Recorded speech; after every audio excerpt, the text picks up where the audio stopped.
semuanya, aku Vivi dari JKT48 Academy Kelas A.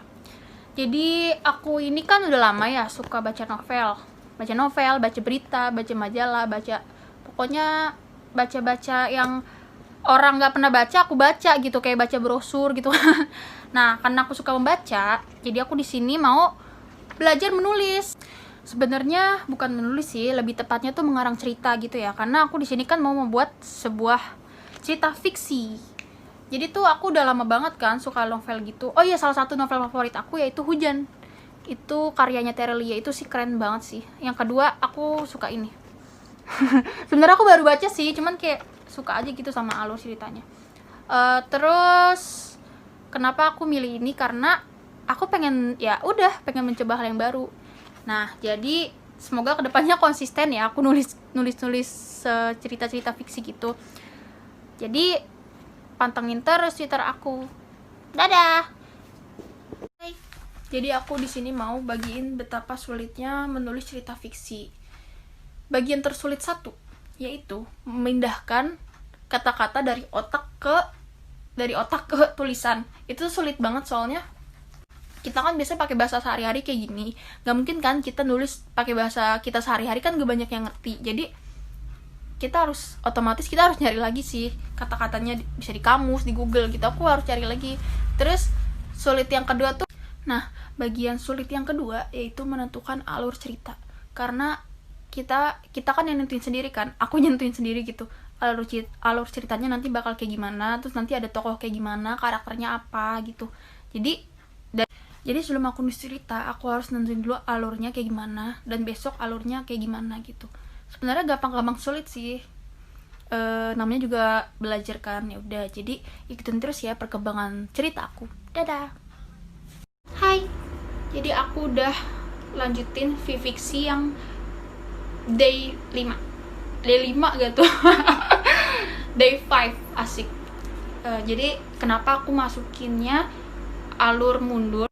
Kenapa aku bawa alur mundur? Maksudnya kenapa aku lebih milih alur yang mundur untuk di part itu? Soalnya biar kerasa aja gitu, tegangnya, sedihnya, harunya gitu. Bawa masa lalu kan pasti sedih gitu ya. Oh ya, aku belum mau masukin siapa tokoh cowok tersebut.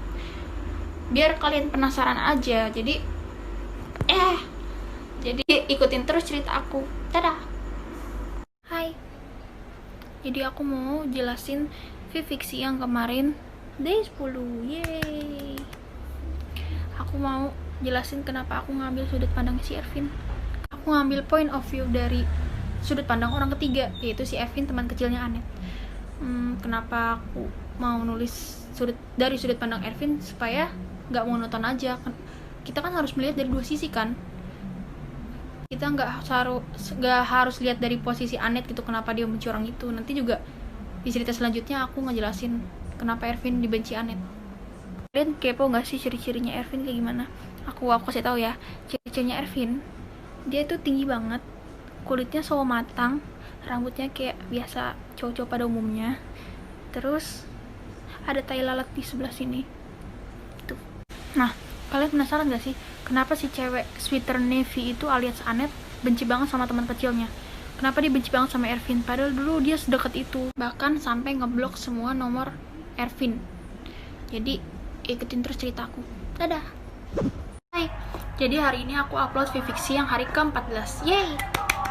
Harusnya uploadnya tuh kemarin, cuman karena kemarin aku kehabisan ide, jadi gak aku terusin. Jadi baru aku terusin tadi siang. Sorry. Aku bener-bener kehabisan ide. Aku bingung harus gimana lagi alurnya gitu kan. Ya udah. Nah, aku takut banget tuh si Anet itu tahu kalau Ervin itu saudaranya Lia. Nanti takutnya mereka tuh berantem gitu kan. Karena kan Lia kan benci sama Ervin kan. Terus segala untung pesan masuknya itu nggak ada namanya Ervin gitu. Kalau kayak gitu kan bahaya kan. Nah, terus siapa sih laki-laki yang masih dipikirin Lia sampai sekarang, yang dia masih inget-inget gitu? Itu siapa sih? Kayaknya berharga banget gitu buat Lia. Nanti aku kasih tahu siapa laki-lakinya. Jadi ikutin terus cerita aku. Dadah. Kemarin aku udah buat fiksi yang hari ke-17. Yeay. cepet banget udah hari ke-17 dan aku baru nemu konfliknya di mana. Jujur selama aku nulis, aku tuh gak rencanain gitu. Misalkan nih aku nulis siang kan, sealurnya aku aja gitu, kayak oh nanti tiba-tiba kayak gini, oh tiba-tiba kayak gitu. Jadi nggak aku rencanain dari 2 hari sebelumnya, enggak. Emang aku tuh kalau direncanain malah lupa gitu kan. Ya udah, jadi pas aku nulis, oh alurnya kayak gini gitu. Dan aku kemarin baru nemu konfliknya. Terus aku sambungin kan buat part berikutnya biar waktunya pas aja. Karena waktunya kan cuma 1 bulan, takutnya nggak cukup kan. Jadi ya udah biar pas aja. Jadi ikutin terus ceritaku ya. Dadah. Hai. Jadi hari ini Viviksi udah hari ke-19. Yeay. Kemarin udah baca belum yang hari ke-17? Menurut kalian gimana? Konfliknya udah mulai dapet atau biasa aja menurut kalian? Nah, hari ini aku upload itu lanjutan dari yang hari ke-17 kemarin. Ini aku buat ceritanya nyambung, nggak kayak biasanya. Biasanya kan aku tiba-tiba dari sudut pandang Anet, sudut pandang ini, nggak. Kalau ini aku buat nyambung gitu ya. Soalnya karena kemarin udah boleh dapet kan konfliknya kayak gimana, jadi sekarang aku terusin deh tuh. Sekarang Anet ketemu sama Ervin. Akhirnya ini kok gerak-gerak sih. Dah, jadi ikutin terus ya cerita aku. Dadah. Halo. Jadi hari ini Viviksi udah hari ke-22, 23, nggak tahu 20 berapa, lupa deh. Pokoknya menurut aku ini adalah part terbaper selama aku nulis, karena di sini si Anet nggak cuma ketemu Ervin, tapi mereka saling berbagi kisah, saling mengeluarkan unek-uneknya, kenapa mereka bisa kayak gitu, kenapa mereka bisa jauh kayak gitu, padahal mereka sedekat itu gitu kan. Kayak aku pun yang nulis kayak sedih gitu.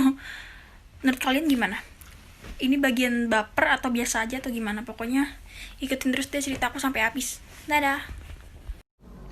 Halo, jadi hari ini Viviksi udah hari ke-25 dan kali ini banyak banget ya momen Ervin sama Anet. Karena mereka kan sekarang udah baikan gitu kan, udah biasa aja gitu. Dan Ervin memperlakukan Anet itu seperti pacarnya sendiri. Nah, Anetnya juga kan kayak udah memaafkan. Terus Anetnya juga dibikin nyaman sama si Ervin, dibikin pokoknya diperlakuin kayak pacarnya gitu deh.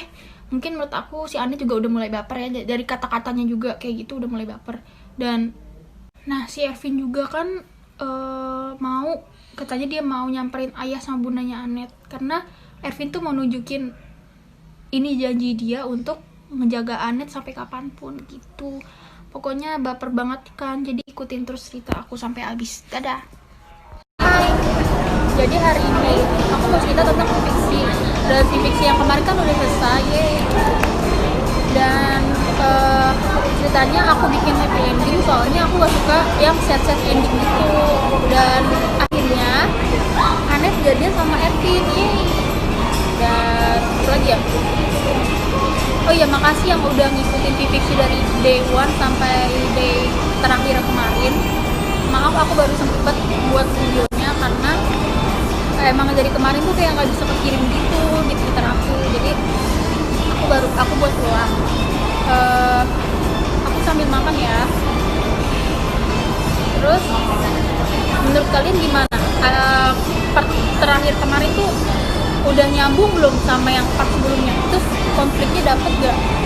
Antara konfliknya, alurnya kita nyambung gak? Lagi ya? Kalian ada saran gak genre apa misalkan nanti ada Viviksi lagi? Kalian ada saran gak misalkan genrenya horor selain romance ya? Soalnya kan ini udah, siapa tahu nanti aku buat Viviksi lagi terus kasih saran ya.